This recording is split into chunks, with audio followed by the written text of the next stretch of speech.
Imagine you're in a room full of people chasing success. Some play by the rules. They work hard, treat others well, and stick to their values. Others don't care about rules. They lie, manipulate, and step on anyone who gets in their way. Yet we often see something troubling. The people who ignore moral rules tend to rise higher and faster than those who follow them. This makes us wonder, why does our world seem to reward the worst behavior? Look at history, politics, and business. You'll find many examples of people who gained enormous power despite, or because of, their willingness to act badly. From cruel emperors who built huge empires through conquest, to modern business leaders who crushed competitors to build their companies. The pattern seems clear. As Nietzsche observed in Beyond Good and Evil, life itself is essentially appropriation, injury, overpowering of the strange and weaker, suppression, severity, imposition of one's own forms, incorporation, and, at the least and mildest, exploitation. This harsh truth makes us wonder if the world naturally favors those willing to embrace these darker behaviors. This pattern isn't just chance.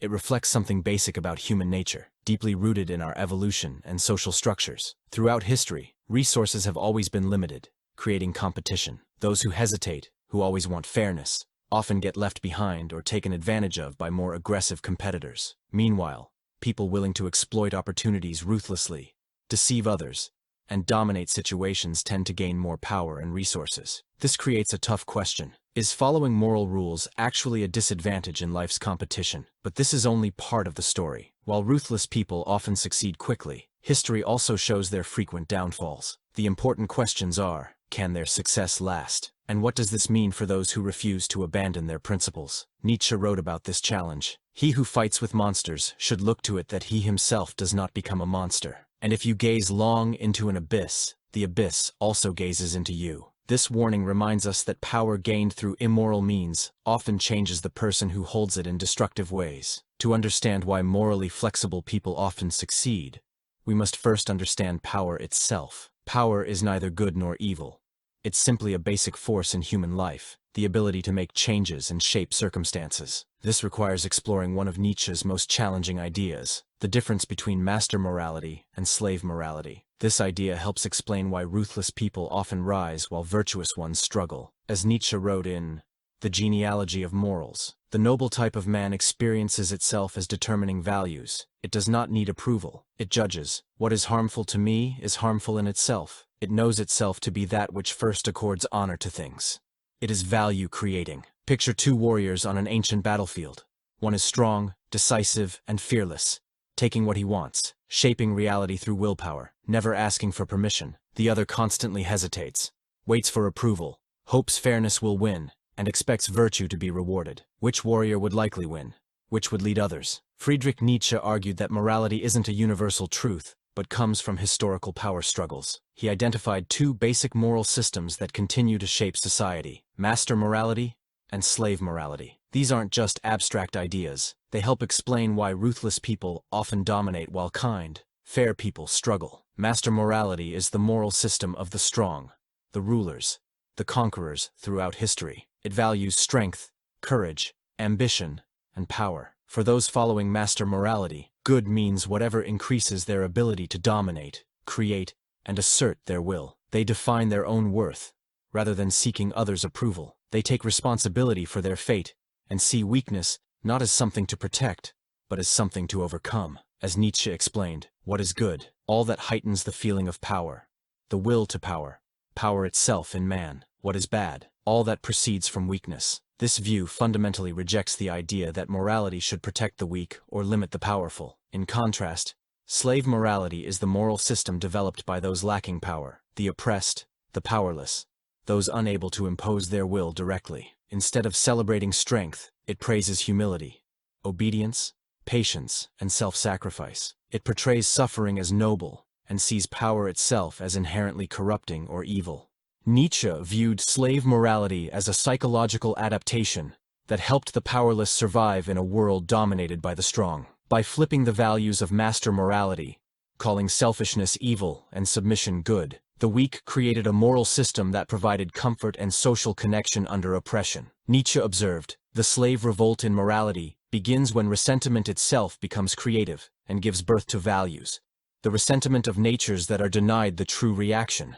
that of deeds, and compensate themselves with an imaginary revenge. However, this creates an uncomfortable truth. Slave morality doesn't prevent ruthless people from rising. It actually helps them. By condemning ambition and making the pursuit of power seem bad, it discourages moral people from seeking positions of influence, effectively giving power to those who don't care about conventional morality. While virtuous people hesitate, limited by internalized restrictions, those embracing master morality take control without hesitation. In a competitive world where hesitation means defeat, the outcomes become predictable. To fully understand why certain people rise to dominance, we must look at the psychological traits of those who consistently gain power, those who refuse to be victims and actively shape their environment. Imagine an untamed wilderness where survival depends not on fairness or kindness, but on strength, adaptability, and determined action. A predator doesn't ask permission to hunt.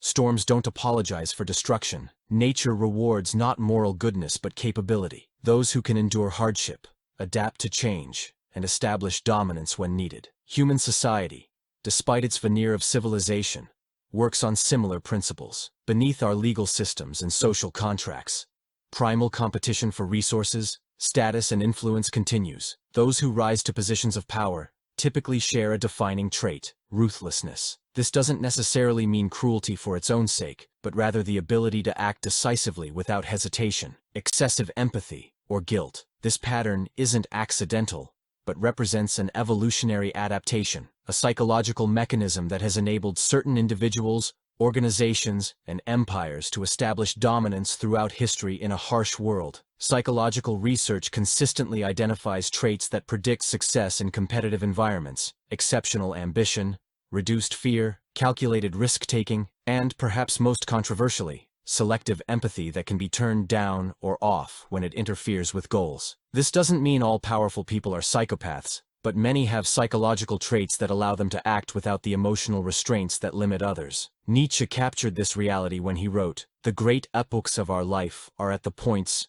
when we gain the courage to rebaptize our badness as the best in us." This insight suggests that what conventional morality condemns as ruthlessness might simply be the necessary ability to make hard decisions without paralysis. Looking at history's most influential leaders, entrepreneurs, and conquerors, from Julius Caesar to modern business titans, reveals a consistent pattern. Hesitation is a competitive disadvantage, and power is taken rather than given. The most successful people don't wait for permission to lead.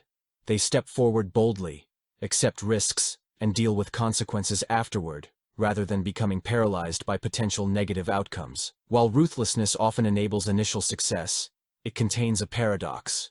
Ruthlessness alone isn't enough for lasting power. Those wielding power without wisdom frequently experience dramatic downfalls. The very qualities enabling rapid rise: disregard for others, excessive self-confidence, willingness to break rules, often plant the seeds of eventual destruction. A leader ruling through fear alone inevitably faces rebellion once fear subsides. History provides many cautionary tales showing that power, while seductive, is a double-edged sword. The landscape of human achievement is filled with fallen tyrants who thought themselves invincible until their inevitable collapse. Nietzsche recognized this pattern. Whoever fights monsters should see to it that in the process he does not become a monster. And if you gaze long enough into an abyss, the abyss will gaze back into you. This warning acknowledges the transformative and potentially corrupting nature of power itself. If power often goes to the ruthless, does this mean morality and fairness are doomed to fail? Not necessarily. But understanding why requires challenging one of society's most comforting myths: the belief that the world operates fairly. From childhood, we learn a reassuring story. Good people get rewards, hard work leads to success, and justice eventually wins. Fairy tales, religious teachings, and philosophical traditions reinforce this comforting view. Yet when we face reality, a harsh contradiction appears. The hardest workers rarely become the richest. Honest people don't automatically become leaders, and kind hearts often suffer the greatest hurts. This disconnect isn't a system malfunction, it is the system itself. The concept of inherent fairness is a social construct, a story designed to maintain social order rather than reflect reality. It provides psychological comfort, but is ultimately an illusion. Power and success aren't distributed based solely on merit. They're actively pursued, fiercely contested, and often monopolized by those with better strategic understanding. Psychological research identifies the just world fallacy, our tendency to believe life is inherently fair, and people get what they deserve. This belief becomes dangerous because it encourages passivity. Assuming goodness automatically leads to success causes us to ignore the practical realities of competition, strategy, and power dynamics. As Nietzsche provocatively stated, there are no moral phenomena at all, only moral interpretations of phenomena. This challenges our basic assumptions about fairness and justice as objective realities rather than human constructs. While we passively wait for justice to reward our virtue, those not limited by such illusions actively advance their interests. However, this doesn't make morality meaningless or suggest we should abandon principles entirely. The key is understanding competitive dynamics without becoming enslaved by them. Those suffering most severely are often people believing that moral behavior alone guarantees good outcomes. In contrast, those balancing integrity with strategic thinking, combining compassion with strength, can potentially transform the rules themselves. The uncomfortable truth emerges. Fairness isn't something we can passively expect. It's something we must actively create. And creation requires power. As Nietzsche observed, "The doer alone learneth." Meaningful change requires action, not merely good intention. Nietzsche viewed this struggle as an essential aspect of human existence. His answer wasn't surrendering to illusions about fairness, nor embracing mindless ruthlessness.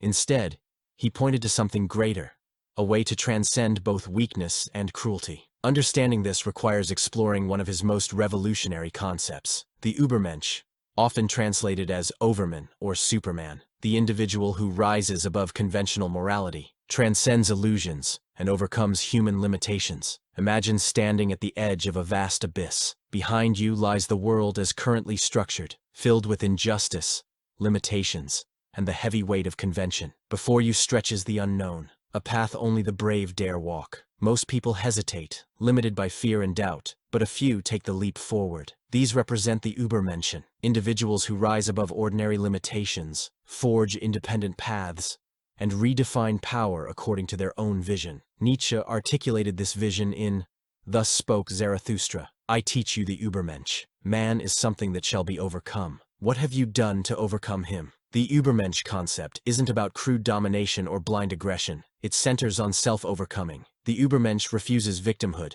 questions inherited moral assumptions, and shapes personal destiny, rather than conforming to external expectations. At the core of this ideal lies the will to power, not as oppression, but as creative force. Unlike passive morality built on submission and guilt, the will to power embraces our deepest instincts to create, transform, and impose meaning upon an otherwise meaningless world. It focuses not on controlling others, but mastering oneself. As Nietzsche explained, the will to power interprets. When an organ interprets, it grasps, seizes, becomes master of something. The organic process constantly presupposes interpretations. While ordinary individuals remain trapped by fear and social constraints, the Übermensch moves forward unbound by societal illusions. Crucially, the Übermensch isn't ruthless for cruelty's sake. Unlike tyrants and manipulators who seize power from insecurity, the Übermensch requires no external validation. Their strength emerges from within.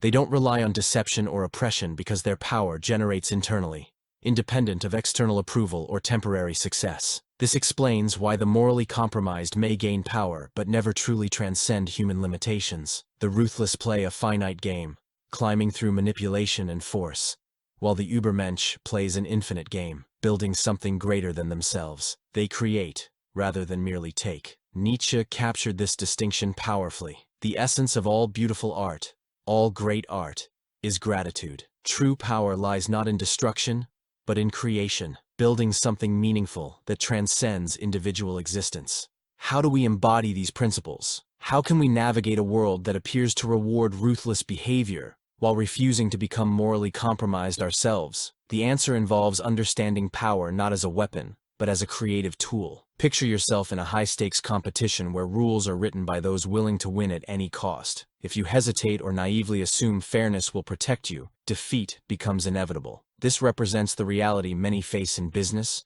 politics, and life generally. The ruthless understand this intuitively.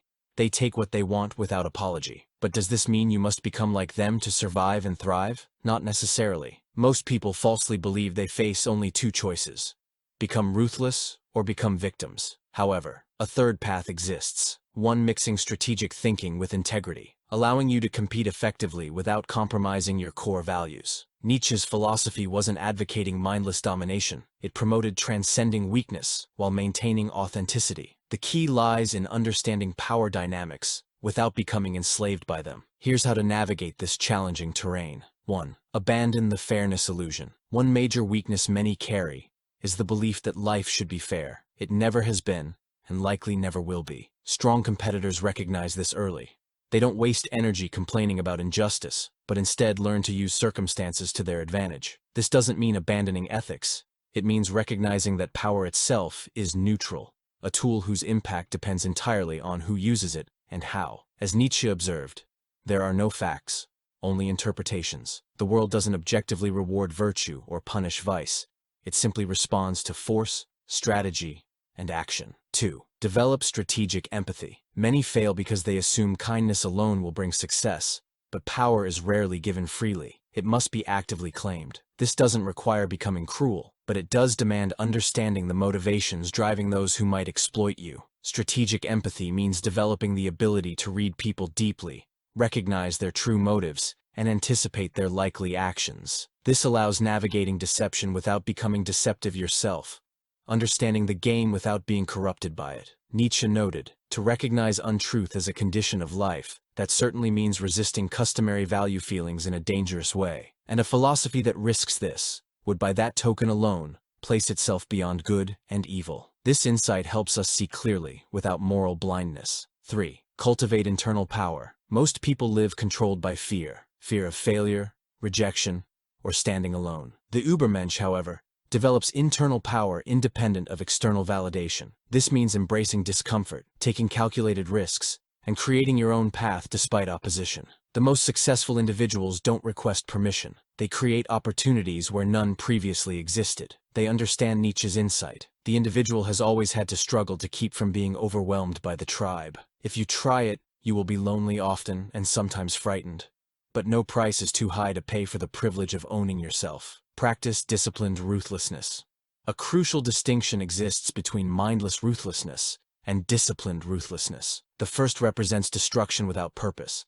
The second reflects the ability to make difficult choices without paralyzing hesitation when necessary. Power sometimes requires walking away from toxic relationships, making unpopular decisions, or confronting uncomfortable truths. This isn't cruelty, but strength applied with purpose and restraint. The key lies in knowing when and how to apply it appropriately. As Nietzsche advised, the spiritualization of sensuality is called love. It is a great triumph over Christianity. This suggests transforming our natural drives rather than suppressing them. 5. Create rather than exploit. The ruthless often rise quickly, but frequently fall hard. Why? Because their power builds on exploitation rather than creation. The true Übermensch builds something valuable, whether a business, idea, movement, or personal transformation. When you create genuine value, you become indispensable. You don't need manipulation because your power derives from authentic contribution, not exploitation.